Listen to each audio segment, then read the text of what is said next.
Assalamualaikum warahmatullahi wabarakatuh. Perkenalkan, nama saya Sawitri. Di sini saya ingin menjelaskan tentang pengertian aset berwujud, aset tidak berwujud, dan aset keuangan. Aset berwujud adalah aset yang nilainya tergantung dari bentuk fisik tertentu seperti tanah, bangunan, pabrik, mesin, dan aset fisik lainnya.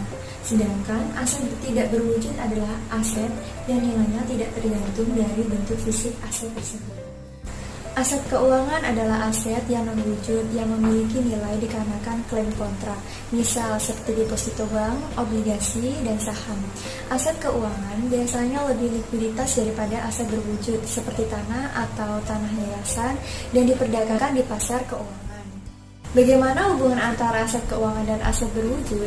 Hubungan antara aset keuangan dan aset berwujud adalah keduanya merupakan arus kas yang akan didapat di masa yang akan datang.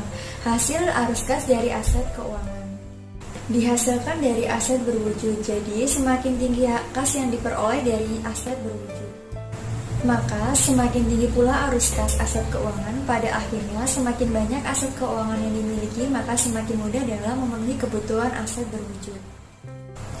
Klaim yang dimiliki aset keuangan. Sejumlah pendapat yang tetap atas keuangan yang dimiliki. Jika aset keuangan memiliki klaim pendapatan tetap, maka aset keuangan ini dinamakan instrumen utang.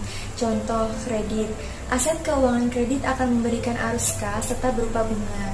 Pada umumnya, bunga kredit ditentukan pada awal, maka kredit dan pembayaran bunga bersifat tetap. Dan contoh lainnya adalah obligasi. Obligasi dapat diterbitkan oleh pemerintah atau oleh swasta.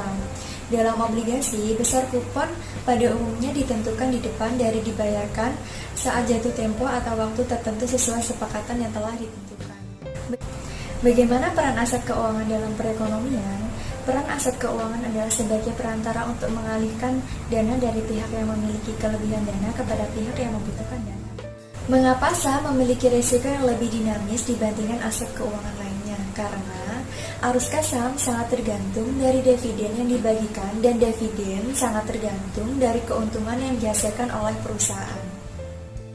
Keuntungan perusahaan sudah tentu dipengaruhi oleh banyak faktor yang mempengaruhi iklim bisnis pada umumnya. Aset keuangan saham ini memiliki risiko arus kas yang lebih tinggi dibandingkan dengan aset keuangan lainnya, karena investor tidak tahu pasti berapa arus kas yang akan diterima saat transaksi pembelian saham tersebut.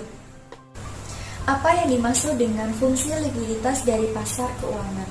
Fungsi likuiditas dari pasar keuangan yaitu kekayaan yang disimpan dalam surat-surat berharga bisa dilikuiditasikan melalui pasar modal dengan risiko yang lebih kecil dibandingkan dengan aktiva yang lainnya. Pasar modal merupakan ready market, yaitu untuk memenuhi kebutuhan likuiditas para pemegang surat berharga. Artinya, jika investor memerlukan uang untuk mencairkan kembali dana, bisa menjual surat-surat berharga tersebut. Adanya pasar keuangan dapat meminimalkan biaya intermediasi. Mengapa? Karena intermediasi keuangan FI atau lembaga keuangan adalah perusahaan keuangan yang memberikan satu atau beberapa jasa keuangan, yaitu penyimpanan uang, jual beli sekuritas, pengelolaan dana, dan menjadi jaminan atas sekuritas-sekuritas yang diperdagangkan. Mengapa terjadi globalisasi pasar keuangan? Karena adanya faktor-faktor yang mendorong terciptanya integrasi pasar keuangan adalah deregulasi atau liberalisasi pasar dan aktivitas peserta pasar pada pusat keuangan dunia, kemajuan teknologi yang memungkinkan pengawasan pasar dunia, pelaksanaan pesanan dan analisis peluang keuangan, dan meningkatkan institusionalisasi pasar keuangan. Apa yang dimaksud dengan sistem keuangan? Sistem keuangan merupakan sebuah sistem yang terdiri dari institusional dan pasar yang berinteraksi dengan cara tertentu untuk memobilisasikan dana untuk memenuhi kebutuhan investasi dan menyediakan fasilitas termasuk sistem pembayaran untuk membiayai aktivitas komersial. Peranan lembaga keuangan dalam sistem keuangan. Peran lembaga keuangan adalah menjadi lembaga perantara antara pihak yang kelebihan dana dengan pihak yang membutuhkan dana. Di samping itu, lembaga keuangan juga berfungsi mengolah dan mengubah risiko. Sekian informasi yang dapat saya sampaikan, semoga bermanfaat. Saya akhiri, wassalamualaikum warahmatullahi wabarakatuh.